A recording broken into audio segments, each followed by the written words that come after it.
Assessment of total uncertainty in the final result. इसमें हम देखेंगे कि जब हमारे पास दो वैल्यूज ऐड या सब्ट्रैक्ट होती है तो वहां पर हम जो टोटल अनसर्टेनिटी होती है, यानी फॉर एग्जांपल फर्स्ट वैल्यू हमारे पास आती है 2% या सेकंड में 3% आती है, सो फिर उसका टोटल जो है वो हम किस तरह कैलकुलेट कर सकते हैं। फर्स्ट इसके लिए हम जो रूल्स है वो एडिशन और सब्ट्रैक्शन के लिए मिलेंगे, फिर उसके बाद मल्टीप्लिकेशन एंड डिवीजन के लिए, फिर पावर फैक्टर के लिए। हम स्टार्ट करते हैं एडिशन एंड सब्ट्रैक्शन से। यहां पर देखिए, अगर आप फॉर एग्जांपल कंसीडर कर ले एक डिस्टेंस है, लेट सपोज ये दो पॉइंट्स के दरमियान हम डिस्टेंस कैलकुलेट करना चाहते हैं।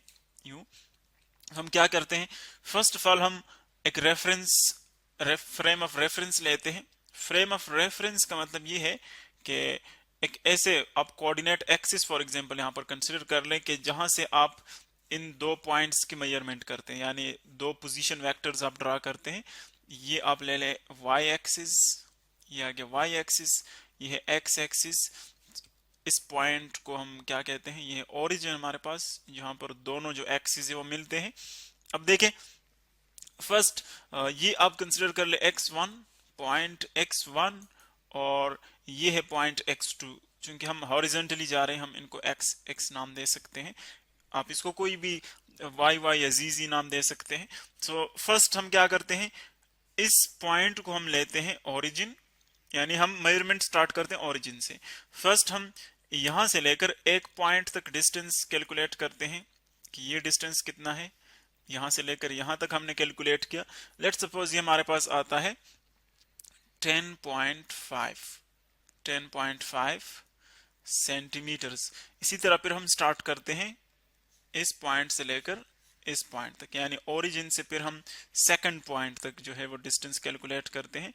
ये दो हमारे पास पोजीशन वेक्टर्स आ जाएंगे। पोजीशन वेक्टर का मतलब ये है कि आप ओरिजिन से स्टार्ट करते हैं किसी भी पॉइंट तक, जो वेक्टर आप ड्रा करते हैं उसको हम पोजीशन वेक्टर कहते हैं। सो ये हमारे पास देखें दो मुख्तलिफ डिस्टेंसेस आ गए। इसका डिस्टेंस फॉर एग्जांपल हमारे पास आता है 16.3 सेंटीमीटर्स। और इनमें जो हमारे पास अनसर्टेनिटीज आती है, फर्स्ट में है 0.1 सेंटीमीटर्स, यानी इसमें x1 में इसमें भी 0.1 सेंटीमीटर्स है, और जो x2 है वहां पर भी 0.1 सेंटीमीटर, यानी प्लस माइनस इसकी वैल्यू इस रेंज में, अगर हम इसके साथ ये ऐड कर ले या सब्ट्रैक्ट करें तो इसकी वैल्यू ये हो सकती है। अब अगर हम देखें ये वाला डिस्टेंस कैलकुलेट करना चाहें, ये डिस्टेंस अगर हम कैलकुलेट करना चाहें x1 और x2 के दरमियान, तो हम क्या करेंगे, इस पोजीशन वेक्टर से x2 से, यानी जो ओरिजिन से x2 तक है, इससे हम सब्ट्रैक्ट कर लेंगे ये वाला जो ओरिजिन से x1 तक की। आप इसको देखें अकॉर्डिंग टू वेक्टर एडिशन भी कर सकते हैं। अगर आप ये देखें ये वेक्टर और ये वेक्टर, इन दोनों का सम ये है, तो इसी तरह अगर हम इससे ये सब्ट्रैक्ट कर ले तो हमारे पास ये वेक्टर आ जाएगा। तो हम कैलकुलेट कर सकते हैं ये डिस्टेंस वेक्टर एडिशन से भी। लेकिन यहाँ पर हम एडिशन की बात नहीं करते, जस्ट हम अनसर्टेनिटीज ऐड करते हैं कि किस तरह हम टोटल असेसमेंट उसकी करते हैं। सो देखिए फर्स्ट हमारे पास x1 आप ले लें।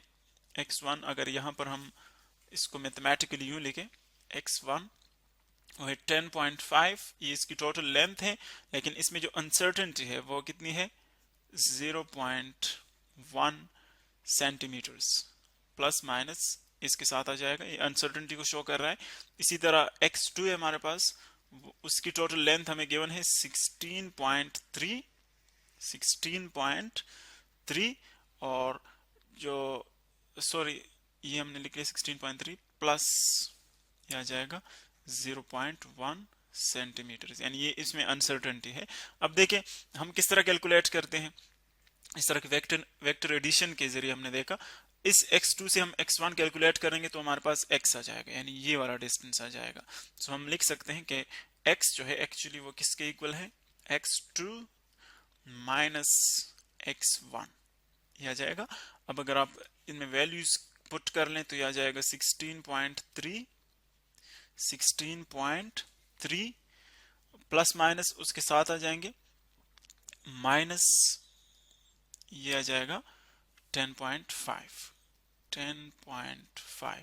अगर आप इससे देखें ये सब्ट्रैक्ट कर ले तो इससे क्या आता है, 16.3 से 10.5 सब्ट्रैक्ट कर लें, 16.3 माइनस 10.5, इससे आ जाता है 5.8, 5.8। ये तो इसकी टोटल लेंथ आ जाएगी, इस x की वैल्यू आ जाएगी। लेकिन इसमें हमारे पास जो अनसर्टनिटीज है वो किस तरह हम ऐड कर सकते हैं। देखिए, इस एक फर्स्ट के हमारे पास है 0.1 सेंटीमीटर, सेकंड की प्लस माइनस 0.1 सेंटीमीटर।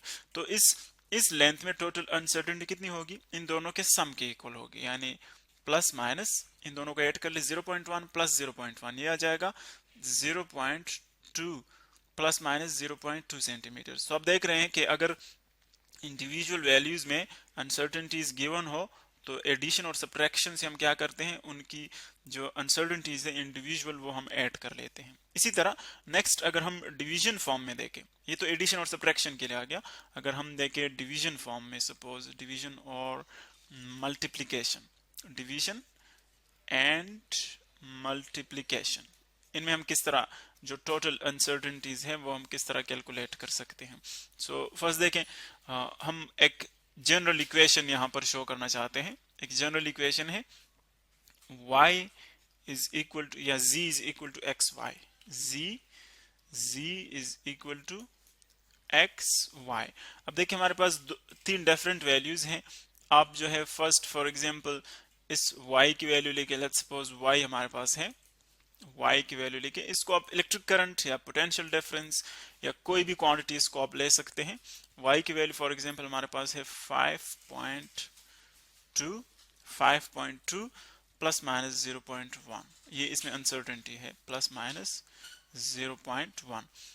ये y की यूनिट हम क्यों पुट नहीं करते, क्योंकि y कोई भी वैल्यू हो सकती है, कोई भी क्वांटिटी हो सकती है। ये temperature, electric current, potential difference कोई भी हो सकती है। इसी तरह नेक्स्ट हमारे पास है सपोज z की वैल्यू गिवन है, और वो कितनी है, z की वैल्यू हम देते हैं, लेट्स सपोज दिस इज 0.84, और इसमें जो अनसर्टेनिटी है वो कितनी है, 0.05। अब देखिए फर्स्ट ऑफ ऑल हम कैलकुलेट करेंगे, किस चीज की वैल्यू कैलकुलेट करेंगे, x की, और फिर देखेंगे कि x में टोटल अनसर्टेनिटी कितनी आती है। तो फर्स्ट तो हम परसेंटेज अनसर्टेनिटीज निकालेंगे कि जो हमारे पास y है उसकी परसेंट अनसर्टेनिटी कितनी आ रही है। परसेंटेज अनसर्टेनिटीज हम कैलकुलेट करेंगे, और इसकी हमारे पास जो बेस्ट इसका मेथड है वो ये है कि इसकी जो इंडिविजुअल अनसर्टेनिटी है इसको डिवाइड कर लें इसकी टोटल मैग्नीट्यूड पर, तो यह आ जाएगा परसेंटेज अनसर्टेनिटी इन y, परसेंटेज अनसर्टेनिटी इन y, ये किसके इक्वल हो जाएगा, 0.1 डिवाइडेड बाय 5.2 मल्टीप्लाई बाय 100। तो इसके अगर हम कैलकुलेशन देखें तो ये हमारे पास 2% आ रहा है, 2% ये आ रहा है 2%। इसी तरह अगर हम z की देखें, z में परसेंट अनसर्टेनिटीज देखें, सो वो किसके इक्वल आ रहा है, बिल्कुल उसी तरह 0.05 जो इंडिविजुअल अनसर्टेनिटी है उसको डिवाइड कर ले 0.84 पे, और फिर उसको मल्टीप्लाई कर ले 100 के साथ, मल्टीप्लाई कर ले 100 के साथ, तो ये किसके इक्वल आ जाएगा, ये अप्रॉक्सीमेटली हमारे पास 6% के इक्वल आता है, 6%। अब देखें ये तो इन दोनों की इंडिविजुअल आ गई, लेकिन जब हम टोटल अनसर्टेनिटीज देखते हैं तो हमारे पास इन दोनों के सम के परसेंटेज अनसर्टेनिटी इन दोनों के सम के इक्वल आती है। यानी अगर हम फॉर एग्जांपल देखें इस इक्वेशन को अगेन यहाँ पर लिखें, ये हमारे पास आता है z is equal to x y, तो इससे अगर हम x की वैल्यू निकालना चाहते हैं तो किसके इक्वल आ जाएगा, z बाय y के equal, z divide by y। इसमें परसेंट अनसर्टेनिटी 6% है z में, और y में है 2%। तो देखिए टोटल इसमें कितनी परसेंट अनसर्टेनिटीज होगी, x में वो होगी 8%, इन दोनों की सम के इक्वल होगी। सो जस्ट हम वैल्यूज इनमें इंसर्ट करेंगे। फॉर एग्जांपल z की वैल्यू आप इंसर्ट कर ले, वो है 0.84, इसमें z की वैल्यू इंसर्ट कर लें। इसी तरह हमारे पास y की वैल्यू है वो है 5.2, इसमें जो भी वैल्यू आएगी लेकिन उसमें परसेंट जो अनसर्टेनिटी होगी वो 8% होगी। तो ये हमारे पास मल्टीप्लिकेशन और डिवीजन के लिए आ गई। अब हम नेक्स्ट देखेंगे कि पावर के लिए क्या वैल्यू आती है, पावर फैक्टर, और इसी तरह जो हमारे पास एवरेज वैल्यूज होती है, एवरेज में हम टोटल अनसर्टेनिटीज किस तरह कैलकुलेट करेंगे वो हम नेक्स्ट लेक्चर में आप देखेंगे। उन तीनों पर हम बात करेंगे, एवरेज के लिए, पावर फैक्टर के लिए, और इसके बाद हमारे पास नेक्स्ट एक स्टेप आएगा।